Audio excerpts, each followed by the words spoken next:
welcome to the Go Legal Yourself podcast. This show is about knowing the legal life cycle of your business. Welcome to the Go Legal Yourself podcast, episode 25, title, The Birth of a Brand, Launching Your Entrepreneurial Passion and Soul. I'm your host, Attorney Kelly Bagler, the Queen of Business Law. By the way, did you know my podcast actually has its own app now? That's right. You can go directly to your app stores and you can download my app, search for Go Legal Yourself, and Bob's your uncle. You're not just going to get the app by itself, but you're also going to get a copy of my book called Go Legal Yourself. Do yourselves a favor, entrepreneurs. Knowledge is power, and this is the best way to gain power. Plus, when you do download my app directly onto your phone, you can interact with me. You can go directly to the app. You can leave me messages, and I'll be more than happy to answer any questions that you may have. You can interact with us on social media with Go Legal Yourself, and do find us on the web at golegalyourself.com. This podcast is about knowing the legal life cycle of your business, and by knowing where you are, it's easier to become successful. Get ready for a life-changing show as we empower all business owners and entrepreneurs to dare to become successful. I'm very excited and honored to be interviewing the man behind the UGG brand, the one and only, the UGG guy himself, Brian Smith, about his journey as an entrepreneur. Welcome, Brian. Hey, thanks for having me. It's great to be here. What an honor. Thank you for carving some time out to come see us. Oh, no, it's a pleasure. Well, first and foremost, I always ask all of my guests to share their favorite attorney joke. And yes, that might have been an oxymoron, as somebody just pointed out, favorite attorney. Right. But I'm sure when one comes to you, we can always share with us later on. Yeah, How's I'll just share that I know attorneys who I love. I know attorneys who I hate. There's no real whitewash you can put on attorneys as a rule, you know. I suppose not. No, so it's really a love-hate relationship. Yeah. I have an attorney joke. Okay. We've been getting really cold weather lately. Yes. And so I would ask you, Brian, how cold is it? I don't know, Kelly. How cold is it? I have no idea. How cold is it? Well, attorneys are actually putting their own hands in their pockets rather than somebody else's. I love it. Okay. Yes, I know. It's very rare that people actually get an intimate look inside of, or should I say, a look sort of at the making of a brand, right, and actually getting an intimate look at the entrepreneur himself that created a brand.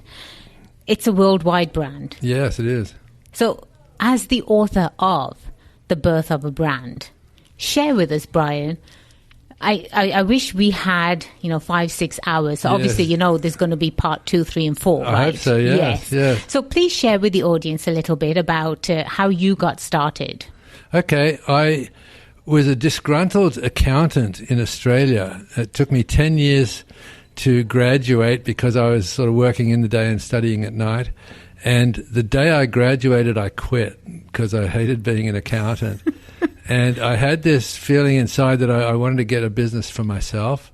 And during a meditation in Perth, Australia, I figured that, all the best trends are coming out of California, like Levi jeans and waterbeds and all the surf brands. So I thought, I'm going to go to California. I'm going to find the next big trend and bring it back to Australia.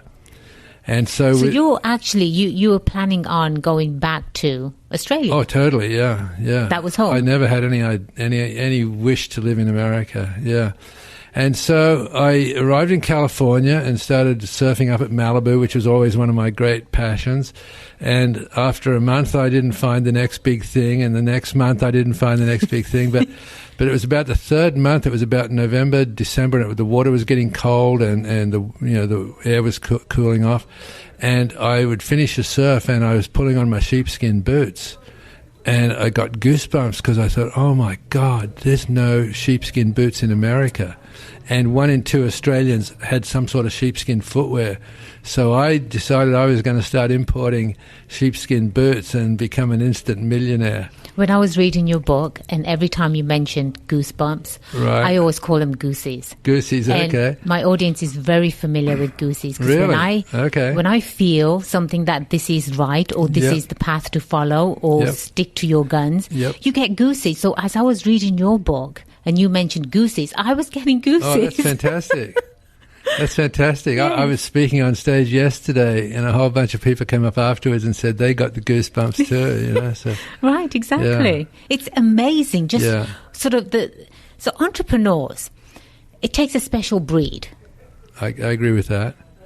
So in your story, in your entrepreneurial life, can you share with the audience sort of what characteristics, if you will, or what's the ingredients that usually would make an entrepreneur? Yeah, well, the people who are not entrepreneurs hate risk, right? They want something steady, predictable, and for every effort they put out, they expect some return coming back. Whereas entrepreneurs are willing to forgo the immediate gratification for a big payoff later on, and I think that's the biggest distinction. And so, if you have an ability to take risk or be unafraid of something new, then you've probably got the entrepreneurial bug. And it's critical, though, that if you do have that tendency, is that you must get started. Right? Because nothing happens when you're not in motion. And I have a great example of this. Like, the universe is absolutely perfect. Everything you could possibly want is already in existence in the universe, on this planet, right? Right. And my best example is, when's the last time you saw an advertisement for a refrigerator? Do you recall? No. No, nobody does. No. But if you needed a refrigerator this weekend, you would start seeing them online. You would start seeing refrigerators in newspaper advertisements. You'd be driving down the street and you would see windows full of refrigerators. And the purpose of this explanation is that once you start out on a path, the universe will conspire to work with you, right? So if you're on the path of looking for a refrigerator, you'll see evidence everywhere. If you're sitting in front of the couch watching TV and you haven't started yet, you'll never see a single sign to help you on your way. So that's, to me, one of the most powerful truths in being an entrepreneur is get off your butt and start. About a year ago, November, I felt there was more to what I was doing. Uh-huh. I love practicing law. It truly is a passion of mine, Brian. Right. But I knew there was something more that I had to sort of figure out what it was and chase it. Gotcha. And it's that feeling, like you just said, the entrepreneur isn't 100% always satisfied. There's always something new to achieve. Right. And so that's when I started putting it out there in the universe, if you will. And a friend of mine connected me to another lady. And based on that connection, that's when it started to unfold. So whatever you ask the universe, it truly does come to you. It totally does. As long as you're aware, you've got your eyes open looking. Yep. Right. Yep. And going back to taking risks. So I always say, as an entrepreneur, you can only eat what you kill. Okay. We don't have That's a lawyer saying, isn't there it? You go. There's my lawyer joke. There you go. Fantastic. But we never get guaranteed paychecks. Right. It would be fantastic if we did. But you're right. The rewards are a lot more. Yes. Yes. So in your book, which is extremely fascinating, I so resonated with everything that you were saying. You talk about, there are stories in the book that are about achievements, about failures, yes, about lucky breaks, yes, and about near disasters. Absolutely, and that sums up an entrepreneur. Yes, it does. Yeah. Would you mind, Brian, sharing with us, maybe let's start with a lucky break. Can you share a quick story where you experienced a lucky break? Okay. Besides, people, they have to obviously go read your book. Okay, well, I also look at luck as karma. You put efforts out and you get back what you put out. If it's good, you get a good result. Bad, you get a bad result. And one of the luckiest things that happened And this was like after the company was sort of mature. We were doing about $10-12 million in sales. And we had been shipping boots to this woman in London every Christmas, and it was a pain in the butt because she'd give us an order of like 20 pairs, but we had to ship it to 20 different people, which meant 20 different customs for. It was just like a real, right. It was a lot of work. And we'd been doing this for a couple of years because it was Trudy Styler, who was the wife of Sting, and we wanted to be sort of cool in the in the celebrity market. And one day she called us and said, "Hey, Brian, I've just been to a seminar that's changed my world.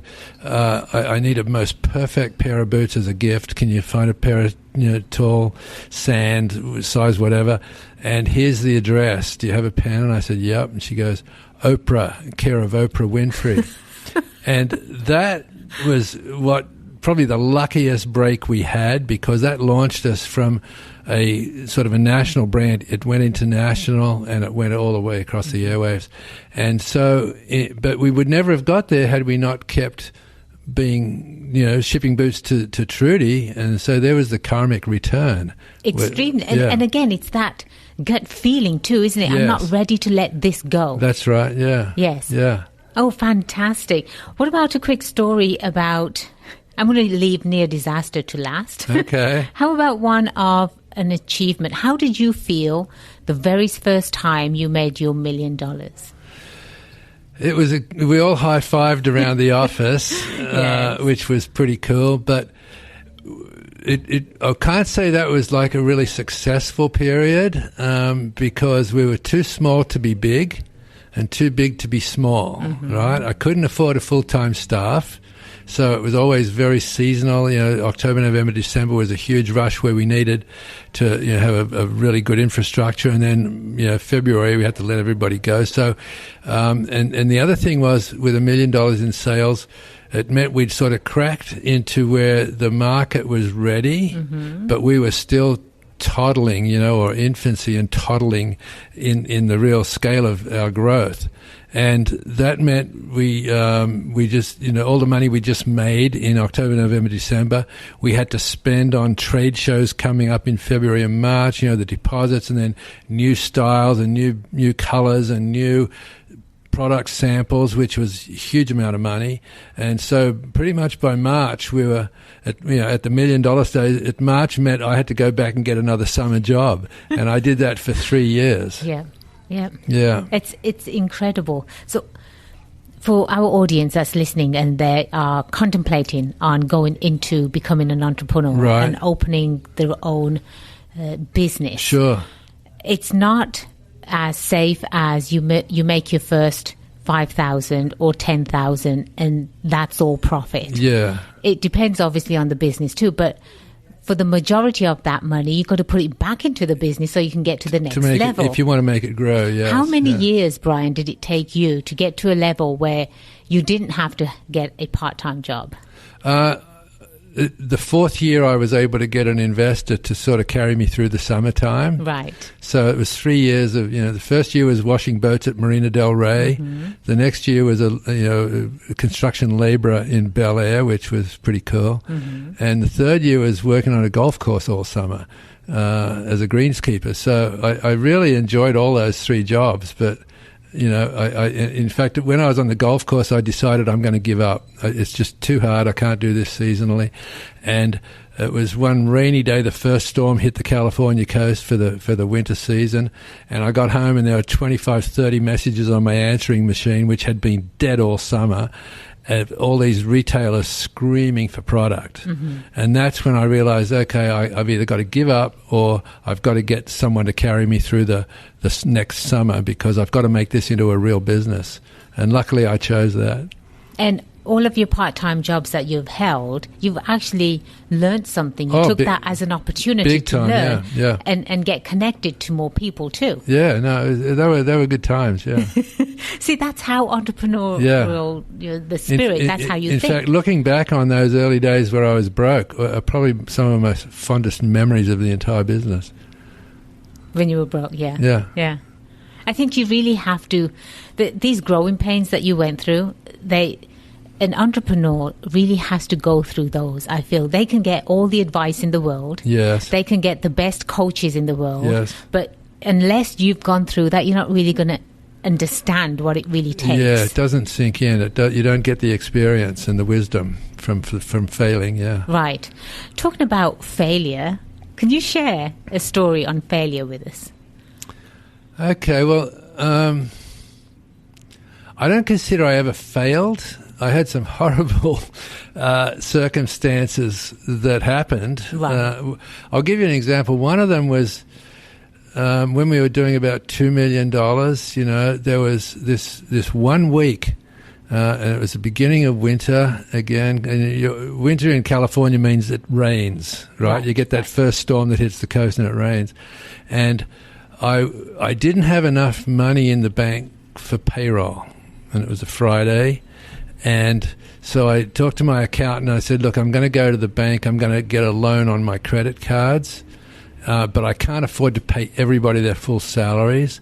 And so we worked out, okay, who could afford to take a cut, and we sort of made an objective cut for them. And other people had little kids, and we knew they couldn't take a cut, for a week's pay.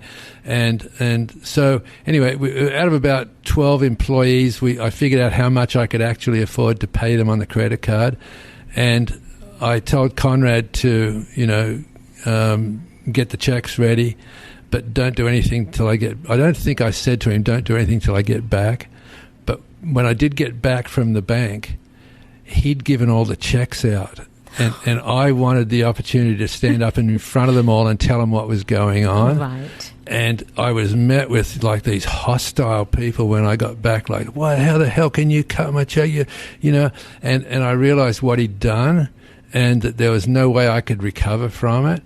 And a couple of people quit, and a couple of other people were understood, and they were real sympathetic. But within 10 minutes, 10 after 5, I was sitting alone in the office, and the rain's pelting down on the windows, and that was probably one of the lowest points that I ever got to in the business. Trying to think, all I'm doing is trying to keep it alive, and nobody's grateful, But the weird thing is that I have a saying that's in the book, and that is, your most disappointing disappointments always turn out to be your greatest blessings.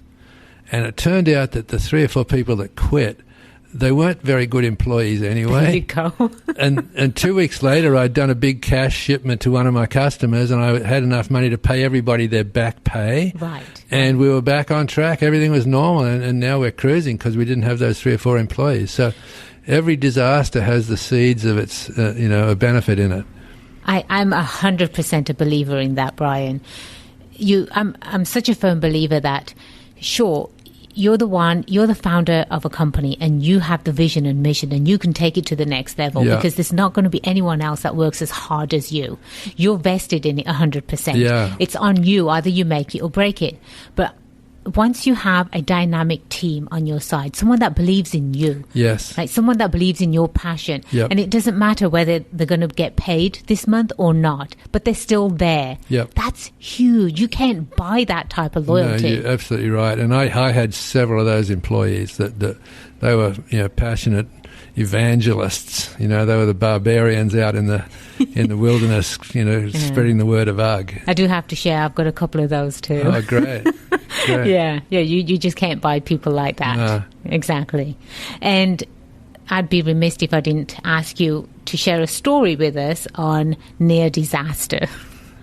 Okay. The biggest one was, the company was probably doing about $6 million in sales, and I had lost control of the company through this, me not reading a document closely enough. I thought I was bringing in 3 new partners to the business, and we were all going to own it 25%. But there was a proviso that I didn't get my stock issued until I finished up this little trademark lawsuit. Right. And I wasn't worried because I knew I'd win the lawsuit. It was just a matter of time I'd get my stock back. But it dragged on for years. And one of the 3 ended up buying the other 2 out during that period. So he now owned 100%, and I owned nothing. Right. But he said, we've been working great for the last couple of years. Come on in next week. We're going to issue your stock, your 25%. And I was in heaven. Mm-hmm. And we bought new cars from the company, and we took out life insurance policies on each other, and we were ready to go. And then that weekend, though, my wife called me. I had, a brand new, one of the first cell phones in a car, and she called me and she was crying, and she goes, "Oh my God, Neil's died." And he'd been in a motocross race and had a heart attack and never recovered. So I was stuck in, I called up his widow and said, "I'll be up, tomorrow and figure out where we're at." And that became the hardest 6 years of the entire business, because I had to, 6 months, I should say, because I had to get in there and figure out where the company was at. Mm-hmm. And I knew my supplier in Australia was not going to like this news, because he'd been getting regular payments for 4 or 5 years, and I knew he was going to remember back to when I was running the company, and it wasn't such a clean thing, I always paid him. So fast forward,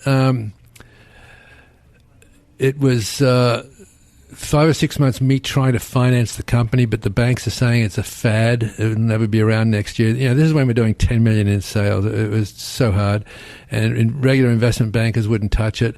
And so I had a supplier of a tannery in Melbourne, Australia, that I was in discussions with to finance, but he was on the fence, and he never really committed. And so I finally got to this, point of no return. It was in September when we were supposed to start shipping, and I still didn't have any production. And the big trade show came up, which kicks off the season. And even though I didn't know how we were going to get product, I wasn't ready to quit yet. Right. And so we went to the trade show and put on a good face, and we had all last year's product out on the booth.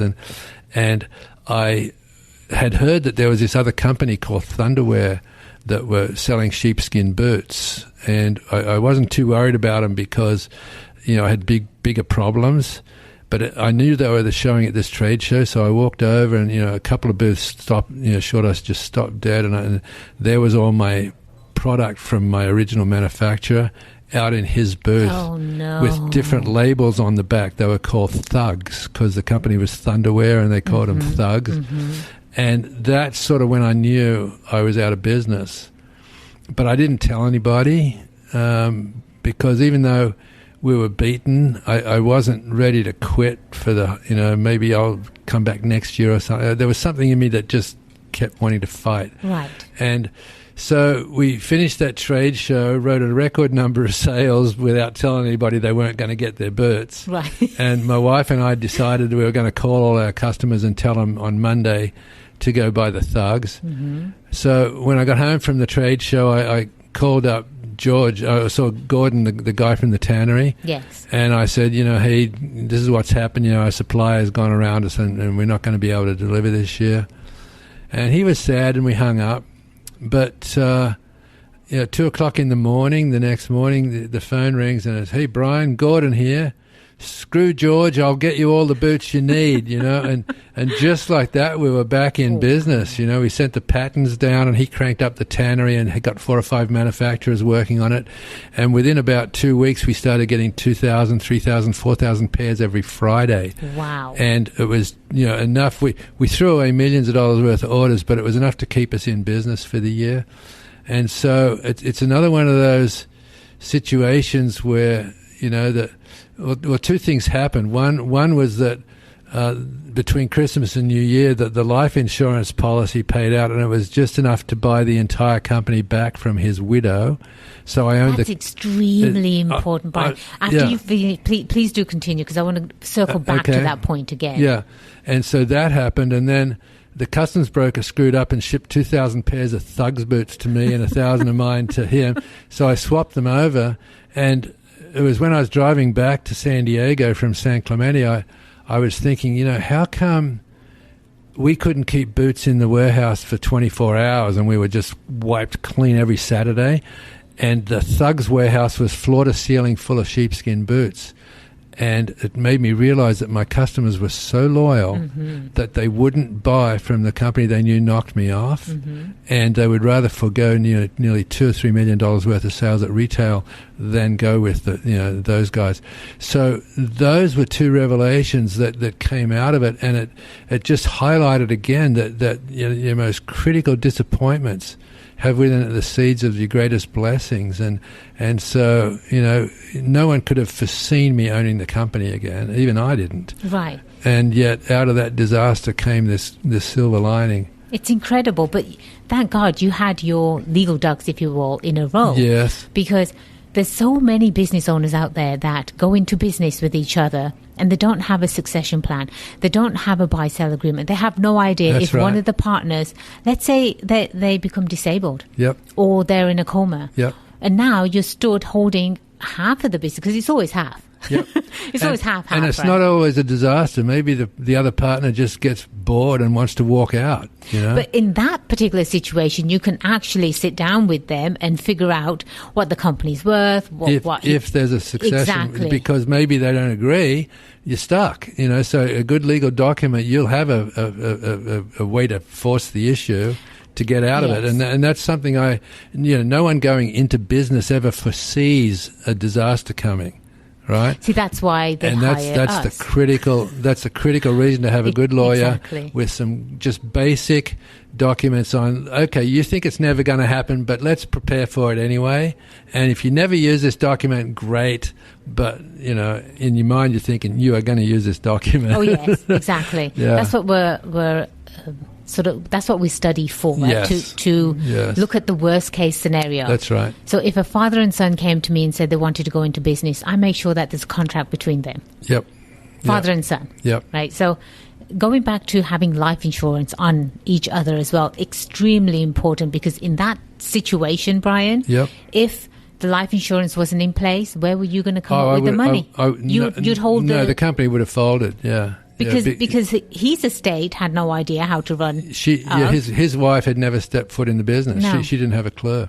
So it was me spending that 6 to 9 months trying to keep it alive, knowing I don't own the company and knowing I may not be successful, but it was that dream, and that's where the blind vision of an entrepreneur comes in and really plays a part. Is that you only see the positive end result. You don't allow yourself to see it failing. That's true. Sometimes, as an entrepreneur, you see opportunities and you run to each opportunity just to make sure that you haven't left something unturned. That's right. Because you're looking for that magic key, right? You're looking for that key that can help you sell the products. That's correct. And you've mentioned something in your book too about the key. What is the key to selling products? Having a product that you totally believe in, because if you don't believe in it, you're not going to be a very good salesperson. That's it. And luckily, even though I made some disastrous decisions, especially financially along the way. Haven't we all? Yeah. The product itself was so good that it just kept surviving regardless of me sort of doing all these dumb things, The product was so good and people loved it so much that they just kept coming back and buying it. So. But the other thing that you mentioned in the book, which we have done several shows on now, is the power of having a dynamic business plan. Yes. It's huge. Again, entrepreneurs were so excited. We're going to go right out of the door. Let's go here. Let's go there. Let's spend money here. Then all of a sudden, you don't have any more money to spend. Right. And that's when you should have really sat down before you went ahead and planned. To a certain extent, because every entrepreneur must have some level of ignorance going in. Otherwise, they wouldn't start. Of course. And you can business plan yourself to death and convince yourself that every single business plan, the business can't work because you just did a business plan. And that's a trap. I have this funny statement that going to college to be an entrepreneur is like practicing to go on a date. Right. Right? You can't predict what's coming up when you start your own business. And you can plan for it, sure. I wish to God, looking back, the only regret I had was that I didn't have somebody who understood finance. Right. Right? That's huge. Because cash flow is key as an entrepreneur. Mm-hmm. It's not about profit and loss for the first 4 or 5 years. It's about cash flow. Mm-hmm. And I was an accountant. I was a CPA, equivalent of a CPA. I didn't understand finance. I didn't understand money and the way it worked. And had I known that, I would have made my life a lot easier. But then again, had I known that, I may not have started. Nobody may know the word UGG today. I would have to disagree, Brian, because you were. Some people are born to be entrepreneurs, and you were one of them. I mean, just by reading your book, I got that feeling. Right? Okay, I'm one of them. I have the same characteristics and the drive and the passion. Right, and I think going back to having a business plan. Sure, it might not be the very first thing that somebody thinks about, but it has to be the second, third, or fourth thing because this business plan not only sets your goal, but it also puts in place a document that you can actually provide investors. That's what an investor is going to look at. Yes. And at some point, you are going to need investment money, correct? Yes, especially if a company is growing as fast as UGG did, when it's doubling every year. You can never finance that from internal growth, so you have to have outside money. But again, when you're underway is when you really get the benefit of a business plan. If you're just starting out with an idea, I can't tell you how many forecasts I've got in trash cans that showed millions and millions of dollars of profit and the business failed. Mm-hmm. I've started so many businesses. Mm-hmm. So a business plan before you've started is just financially useless. But here's where the benefit is. It makes you think about things like suppliers, mm-hmm. the timing of product, how many product items should I have, who's your target packaging. Market? Who are you selling it to? Marketing. Who are the potential retailers? That's where a business plan really benefits you, mm-hmm. is thinking the logistics through. But it's pretty much pointless doing it as a forecast of profitability because of course. You're never going to see half the stuff coming down the line. There I agree with you. Now, having been in business for 4 or 5 years where you know what's happened historically and you can start to project, that's when a business plan becomes really critical. Right. Completely agreed. What would you say, Brian, that is one of your most valuable lessons that you learned as an entrepreneur? Okay. The theme of my book, The Birth of a Brand, is that you can't give birth to adults. All right. Every business starts with someone conceiving it, right, and then taking the first action, which is the birth. Right. For me, the birth of UGG was buying 6 pairs of samples, mm-hmm. and testing them, and then every business goes into this horrible infancy, and it just lies there and lies there and lies there, and there's no amount of extra feeding it or jiggling the cradle or urging it. It cannot get up and go to college. It has to be an infant. And unfortunately, that's when most entrepreneurs give up. Exactly. Because they don't see any, they might get a smile or a giggle now and again, but they don't see any visible signs of action, and they tend to give up too quickly. But eventually that infant will start toddling, which is a cool stage because, people are writing articles about you and your product or your service, and the first true believers are out there, mm-hmm. singing your praises. And that goes into the youth where is the best phase of every business, where you got predictable sales, predictable sales force, predictable accounting, predictable shipping, predictable sourcing of product, and that's a really great phase. You can run a $25 million business in that youth phase. But if it's a really, really good business or service like UGG was, mm-hmm. it gets into the teenage years, and it's like you want to be at every party in town, right. and you take on partners that you really shouldn't, right. because you didn't research it properly. And that's a super dangerous phase. And I almost lost control of UGG 3 or 4 times during that teenage phase. You want to be in every big retailer and every big trade show. You don't have the cash flow for it. And a lot of those, directions are suicidal. Mm-hmm. But then, the controllers come and put all the, checks in, and it becomes mature. So I think that's the biggest lesson I learned. And the other one, which I look back now on, and having started many, many businesses. We'll have to bring you back on so you can share those many Yeah, I'd love to do that. Started. Yeah. Yes. And that is my theme, that the quickest way for a tadpole to become a frog is live every day happily as a tadpole. There you go. You know? There you go. See, Brian, I'm getting goosies again. All right. And that, believe it or not, that sounds like a trite statement, but that's the one everybody remembers a year later when they hear it on stage. They'll come up and say, "Oh my God, you're the tadpole guy." That is such a profound piece of philosophy, because you can't accelerate life. You just have to live it every day, and if you can be happy every day, then whatever you're doing is better than being sad every day. Exactly. You know? So really enjoy what you're doing. You definitely, as an entrepreneur, like you just said, you don't have a set roadmap that you're going to follow every step of the way, and you're going to be successful, and you know, you're going to have pitfalls, you're going to fail at certain things. But enjoy every moment. Like you said, those are some of the best moments of your life that you remember fondly. Yeah. That's fantastic. And Brian, one last question for you. What kind of advice would you give to our audience that's maybe just thinking about starting a business? Start. Fantastic. That's the only word. Start. Just start. Once you start it, and look, the secret to success is figuring out what you can do better than anybody else and just do it, right? Now, a lot of people will get trapped there because they say, well, and I did too, and a friend of mine gave me that advice when I was 25. I didn't understand what he was saying, because I thought, well, I don't know anything better than anybody else. I have no idea. But when you look back, when I started UGG, I knew nothing about importing, and by the 20 years after I started, I was air freighting and sea freighting containers of product with special rates and everything. And when I started, I knew nothing about footwear design, but after 20 years, I designed a whole bunch of styles and colors, and that went into thousands of new products.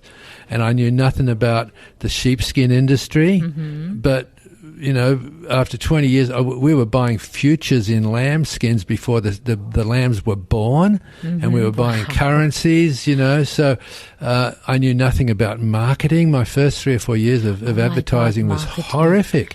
We're going through those growing pains right now. And then, I figured out, great marketing, and that became my passion and my skill. Yes. And I knew nothing about retail, big box versus specialty stores and keystone markups, and yet one day I'm standing on the veranda at this country club in New Jersey because I was playing golf with the president of Kinney Shoe, who is the biggest shoe retailer in the world. Right. And I can remember thinking, how the hell did I ever get here? And it took 18 years, but I had become the best at every one of those facets in my tiny little niche of sheepskin footwear. In the whole footwear world, I wasn't really big, but in my niche, I was big enough to be a billion-dollar brand, potentially. And so that advice that I gave earlier is that figure out what you can do better than anybody else and do it. You don't have to know it before you start, but your answer to your question was just start. Just start. Yeah. Exactly. I'm a founder of a plush toys called Eadorables. It's plush toys, big animals with oversized ears that open up into pockets. Okay. My thought behind that was that children, when they play with all their little trinkets and they have to go off to grandma's or to their friends, they can't really take all of them with them. Mom usually says grab 1 or 2. So now with the Eadorables, they can take all their trinkets to grandma's or their friends. I love it. Yeah, it's a great idea. And I thought about this probably about in 2013, it's about maybe 5 years ago. Right. And I followed the steps. So I had no business being in the toy industry. I don't know the first thing about toys. Right. I don't know where they're made. I don't know how they're designed. I don't know all the laws behind them. They have to be childproof, all of this stuff. And I just like yourself, I learned, I figured stuff out. And then for the longest time, I was going to all of these toy fairs and licensing shows. And I was told over and over again, plush is not in this year.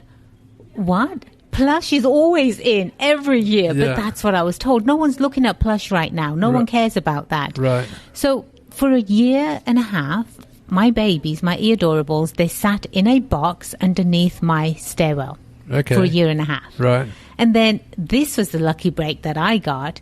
One of my friends said, you have to apply to this show. It's called the Toy Box. Okay. And long story short, I was on the Toy Box of this season, last season, just gone. Right. And at the end of it, Mattel engaged me, and now Wow. Mattel and I are partners, and Mattel's actually selling Eadorables. Wow. So isn't that a perfect illustration It's incredible. of infancy where nothing's happening, going into the toddler phase where you got that contact, Yes. and then getting into the youth? That's it's so predictable. That's exactly what everyone can face if And they everybody start their was business. saying, Brian, they were saying, well, why don't you just sell them, or why don't you give them away to, the children's hospital or something? But I had that feeling Yeah. inside me. I said, I'm Yeah. not ready to let go yet. Yeah, and the other illustration you just made in that story is that the universe had everything available, Yes, right? The manufacturers were there, they were. the buyers were there, everybody was there. You just had to wait until they all came into alignment. There you go. And that's where the perseverance comes in.